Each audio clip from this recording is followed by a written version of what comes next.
Hello learners, I Alok Kumar Gupta, Academic Officer Physics, welcome you in the video program of National Institute of Open Schooling.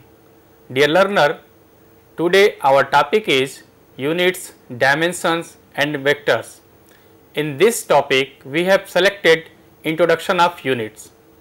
In this lesson you will read about what is units, their standard unit like SI unit of mass, length, time, etc. Also we will discuss about errors like relative error, etc. For this discussion, today our expert is Sri Sher Singh, Principal, Navyogi School, Rodhi Road, Delhi. So I welcome Sri Singh sir, please discuss and clear about this topic to our learners. You know that in today's world nothing is possible without measurement. Whatever you do, whether it is a small work or it is a big work, we always starts with measurement. And for every process of measurement, we need a unit. So first we have to define a unit. For every measurement, we need a standard to compare the given physical quantity. If a given physical quantity is n times the standard physical quantity that we call unit u, then the value of physical quantity will be nu. Here u is the standard and this standard which is used to compare the measurement or which is used to measure the physical quantity by the process of comparing is known as unit. Unit must have some important characteristics like it should be well defined, accessible, convenience in use, universally accepted and it should be invariant. Invariant means it should not change by changing the place, by changing the conditions or by changing the regions. Units are of two types. One is fundamental unit and one is derived unit. And there is a very important system nowadays which is used for the measurement known as International System of Units. In 1971, the International Bureau of Weights and Measurement held its meeting and decided a system of units called International System of Units. It is abbreviated from a French name La Système International des Units. It includes fundamental quantities. These fundamental quantities are 7 in number and one is mass, second is length, third is time, fourth is electric current and fifth is temperature, sixth is luminous intensity and seventh is amount of substance that is known as mole. Sir, is there any category of units? Yes, there are the units which I have already told you, the fundamental units and derived units, but there are also other practical units and supplementary units. When we say supplementary units, it is radian for angle and it is steradian for solid angle. Practical units you can say light year, slash, sec, parsec. These are the practical units and these units are used for the measurement to make the measurement more and more convenient. If we are taking a large measurement, then we should select large units. If we are taking the small measurements, we should take the smaller units. International system, we have to define certain standards. First, we are taking the standard of length. In 1889, the standard meter was redefined as the distance between two marks engraved on a platinum iridium bar, preserved at a constant temperature of 273.16 Kelvin and at a bar pressure. Bar pressure means 1 atmospheric pressure and it is placed in International Bureau of Weights and Measures in Paris. Since 1966, it is defined in terms of the wavelength of light and it is called atomic standard of length. The meter is the distance containing 1650763.73 wavelength in vacuum of the radiation corresponding to orange red light of krypton 86. But at present meter is defined as the path travelled by light in vacuum in 1 upon 299,792,4583 seconds. Similarly, we define the standard of mass. The standard unit of mass is kilogram. Originally, kilogram was defined as the mass of 1 liter of water at 4 degrees Celsius. Now, the kilogram is the mass of platinum iridium cylinder placed in special vault in the International Bureau of Weight and Measures. Similarly, we can define the standard of time. The standard of time is second and it is also called atomic standard. At present, second is defined as the time interval of 9192631,770 vibrations by radiation corresponding to the transition between two specific hyperfine lines of cesium-133 atoms. Now, to measure the things, very important part is how much accurate we can measure and with what precision. For that, let us take one very simple instrument which you have already seen, and this is a scale which is used for the measurement. Here 1 centimeter distance is divided into 10 equal parts. So, each smaller part is the smallest measurement, and the points which coincide with the marks will give the accuracy of the measurement. If it does not coincide with the marks, definitely there is a fault of accuracy. So, the least measurement of this scale is one smaller division, that is of 1 millimeter, or you can say 0.1 centimeter, and it is only the measurement which is accurate. So, the least and accurate measurement we call as least count, and every measuring instrument has least count. So, this is the idea of the least count, and learner, you are very much familiar with this type of scales for the measurement of length of the line and breadth of your notebook, etc., etc. Similarly, we have some complex instrument also, and very popular instrument is vernier calipers. Vernier is the name of scientist who devised it. In vernier calipers, we have two scales, and this scale is known as main scale, and here one more scale is here where you can see the very small divisions. This is called vernier scale, and the object whose length is to be measured is placed here, and we can take one object. Here you can take this one, sir. We have a glass, we want to measure its external diameter, then we have to keep this instrument like this very carefully. Gently we can press it so that it can touch the external diameter, and also we can measure the internal diameter by using this vernier calipers like this. We can also measure the depth of this container by using this strip. We have to touch the bottom and then this boundary and the bottom. So, this will give you the depth, but again in this measurement we need least count. Here we define the least count as the value of one division on main scale divided by the number of divisions on vernier scale. So, it comes equal to 1 millimeter divided by 10, that is 0.1 millimeter or 0.01 centimeter.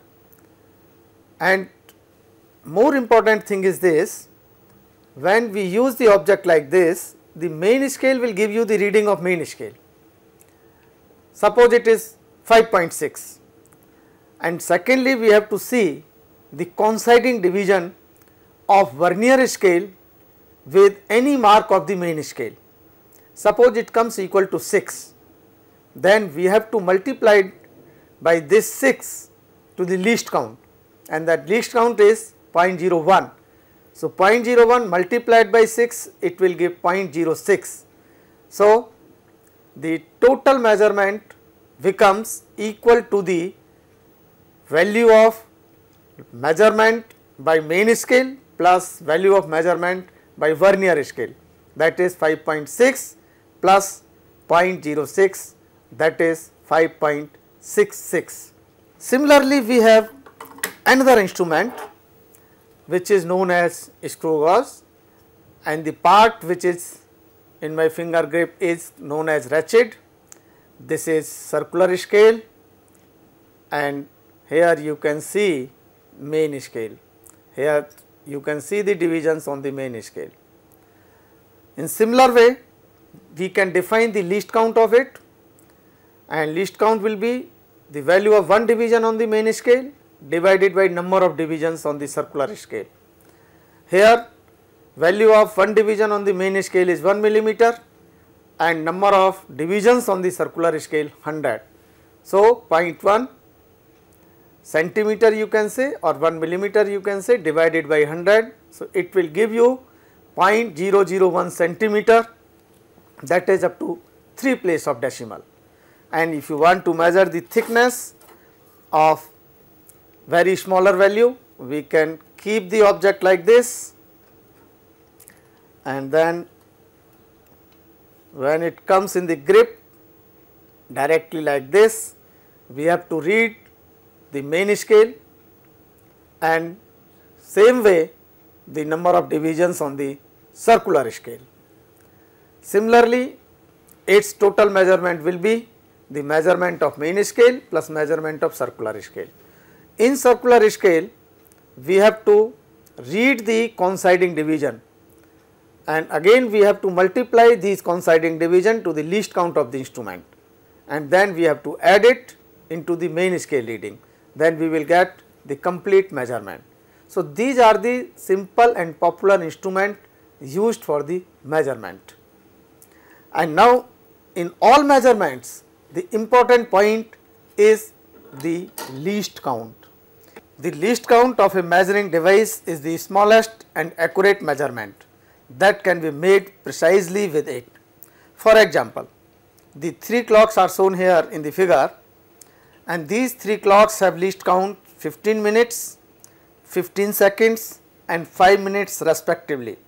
Now, you can see in first clock the divisions are 15 minutes apart, and it has only the minute hand which can measure the smallest time. So, the smallest time which can be measured accurately by this clock is 15 minutes. In next, we have a second time hand, and again we have 2 marks by 15 seconds apart. That is why its least count is 15 seconds. In next clock, the 2 marks are 5 minutes apart, and the time hand which is available to measure the smallest time is minute hand. So, the least count of this clock is 5 minutes. Similarly, the least count of a meter scale, as we have shown you, but now we have 3 meter scales differently marked. One has only one division in between, that is at 50 centimeter. So, its least count is only 50 centimeter. In next 50 centimeter are further divided into 5 divisions. So, one division is of 10 centimeter. So, its least count is 10 centimeter, and the last one scale is divided in 100 divisions. So, the least count comes equal to value of one smaller division. The smallest the least count of a measuring device, the greater is the precision in measurement. For example, the length of a given rod measured with a meter rod may give the result as 3.1 centimeter. However, the length of the same rod measured with a vernier calipers may give the result as 3.12 centimeter. Clearly, the second measurement is more precise as compared to the first measurement. Here we can show you in a table, these are the quantities measured and these are the least counts of the instruments by which they are measured. If we are measuring 400 meter, its least count will be 1 meter. If we are measuring 40.0 meter, it means up to first place of decimal, that is 0.1 meter, and so on. Limit of precision of measuring device. Every measuring device has an inherent limit of precision. The limit is determined by the least count of the device. For example, a distance measured with an ordinary meter rod is correct up to 1 millimeter or 0.1 centimeter. No matter how carefully are measured, we can never obtain a result more precise than the limit of our measuring device. The limit of precision of a measuring device is the smallest division of measurement the device is able to display. For example, a meter rod marked in millimeter has a limiting precision of plus minus 1 millimeter or 0.1 centimeter. Vernier calipers that can read to nearest 0.1 millimeter has a limiting precision of plus minus 0.01 centimeter.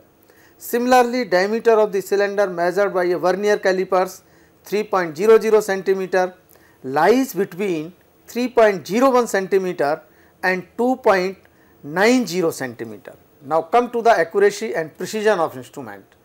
Each physical quantity is measured with the help of an instrument, and the limit of the precision of the measurement is equal to the least count of the instrument. For precise measurement, we must use instrument with high degree of precision. Now we can talk about the errors. To measure any physical quantity, the given quantity is to be compared with a standard which we call unit of that quantity. No measurement is perfectly correct as the error involves in the process of the measurement which cannot be removed completely. Hence, the measured value of quantity is always different from its actual value. This difference in the actual value and the measured value is called error of measurement. The errors can be classified into the following categories, and one category is the systematic error. The error whose cause are known is systematic error. The various causes of these errors may be incorrect design or calibration of the instrument, limitation of the method used for the measurement, incorrect reading of interpretation of the instrument, lack of accuracy of the formula being used. Such errors can be minimized. Instrumental error may be due to design and manufacture of the instruments. So, zero error may exist in the instrument. This type of errors can be minimized by using more accurate instrument and applying zero correction. However, such errors cannot be eliminated altogether. There may be other limitation of the instrument also. The second category of the errors is non-systematic errors. These non-systematic errors may be the personal errors. This is due to inexperience of the observer. For example, lack of proper setting of the instrument, noting down the reading without taking proper precaution. Such errors can also be minimized by taking the observations on repetition basis.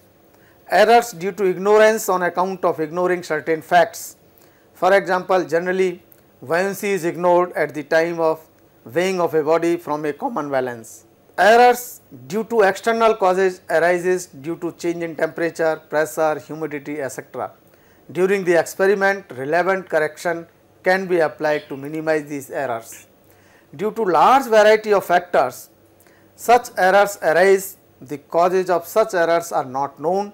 It is not possible to eliminate these types of errors. These errors are also called chance errors. For example, when the same observer repeats the same observation in large number of times and taking the arithmetic mean of all the observation, Sir, you described here two type of error, that is first one systematic and second was non-systematic. Right, right. So, how can we minimize the non-systematic error? Number one, to minimize the non-systematic error, because causes are not known. So, number one, observer must be the careful. Secondly, he has to take large number of observation, then by taking the mean, when we are taking the mean, we suppose that this mean will be very near to the actual value, and then we have to see the difference of every observation with this actual value or very near to the actual value, and these differences will be the error in each observation and it can be averaged. So, this we can calculate and we can minimize by taking the large number of observations.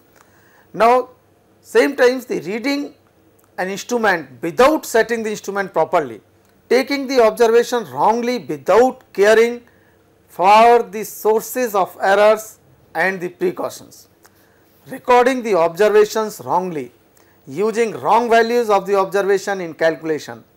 So, these are certain causes in non-systematic errors.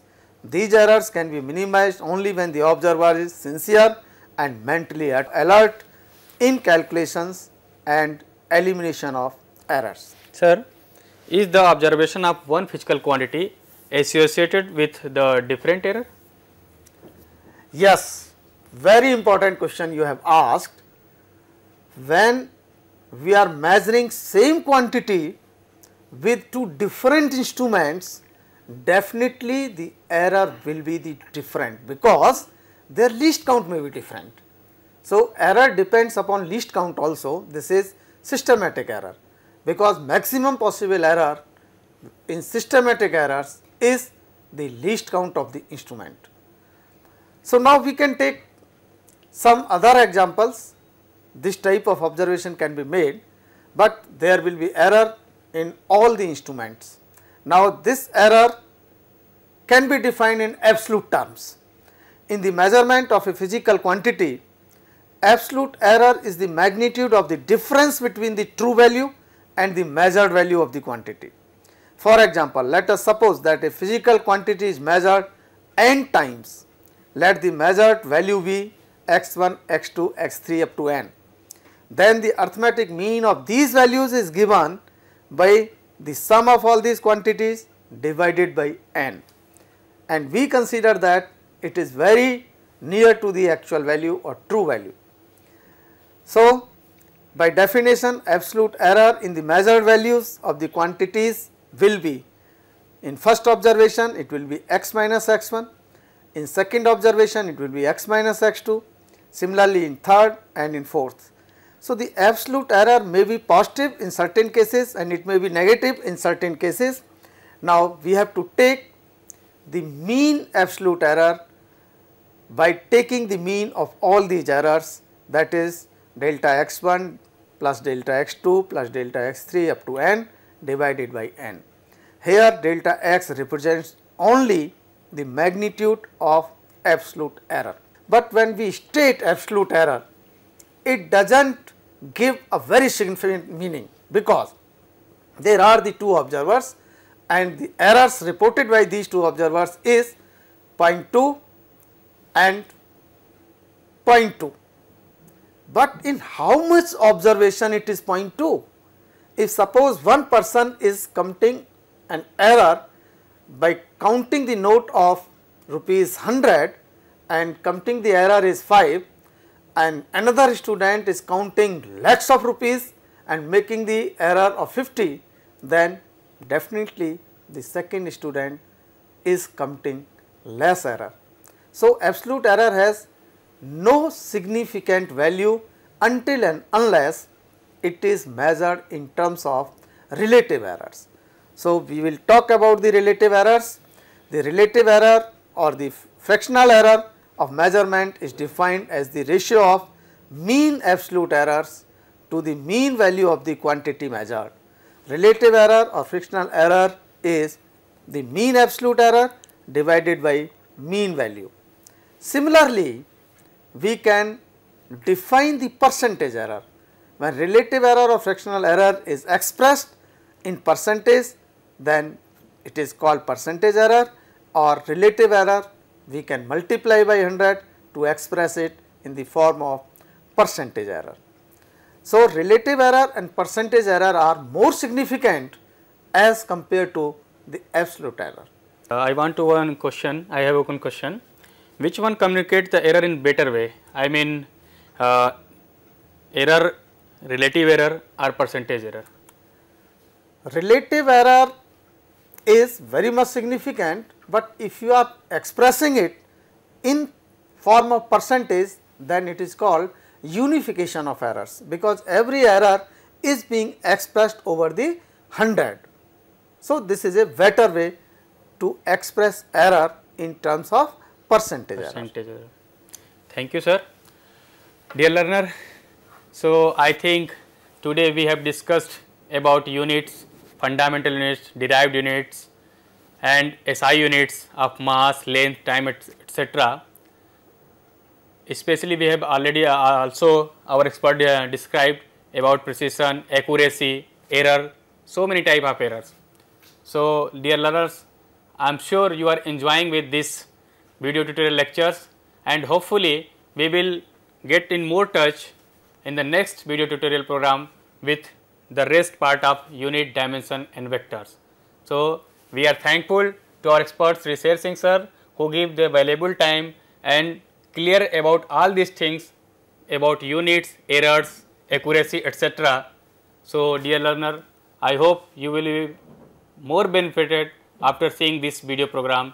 Thank you, sir, for coming. Thank you, Dr. Gupta. It is my pleasure to interact with the learners of NIOS with this very unique topic, that is unit and measurement. Thank you very much.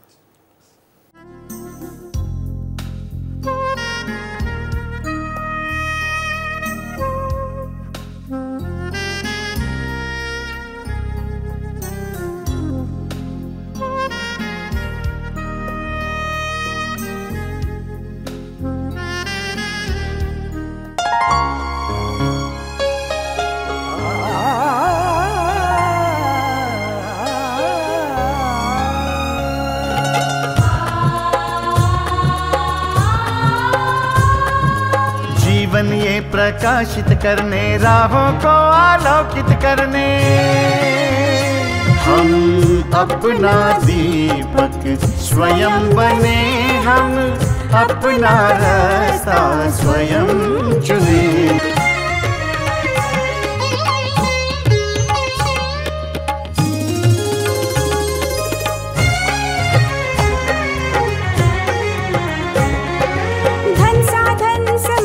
सीमा से विद्यालय जो मुक्त हो, धन साधन समय की सीमा से विद्यालय जो मुक्त हो। कभी पढ़े हम कहीं पढ़े वे विषय